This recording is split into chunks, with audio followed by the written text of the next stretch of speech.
काहीच आता आम्ही निघालो रूमच्या खाली म्हणजे रूम सोडलेली आहे. आता नेक्स्ट पॉईंटला चाललेलो आहे आम्ही. आम्हा मित्र निखिल आहे जिगरी आपला जिगरी एकदम खास. हे आमचं हॉटेल होतं. मग काय हे आमचं हॉटेल होतं तुम्हाला दाखवतो. चांगलं होतं भारी होतं एकदम. हो का मस्त आहे एकदम झाडं वगैरे एकदम पॉईंट बिंट सगळं. हे इकडं आमची गाडी आहे गाईच या साईडला.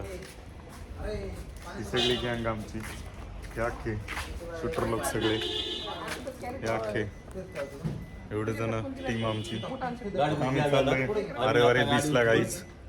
नेक्स्ट पॉईंट आमचा गाडी आता वॉश केली आमचा आम्ही चाललो अरे पॉईंटला चाललेलो आता आम्ही मस्तपैकी एकदम असं चांगलं इथं लुक मस्त एकदम. गोकुळ हॉटेलला व्हिजिट करा म्हणा. हॉटेलचं नाव गोकुळ आहे. मस्त हॉटेल आहे एकदम. एकदम बजेटमध्ये बजेटमध्ये राहण्याची हॉटेल सोय खाण्याची सोय व्यवस्थित. सगळं व्यवस्थित आहे एकदम. बघू शकता व्ह्यू पण बघा तुम्ही. एकच नंबर व्ह्यू आहे एकदम भारी. ते व्हिडिओ काढायचा आपल्याला तेव्हा असं वाटतं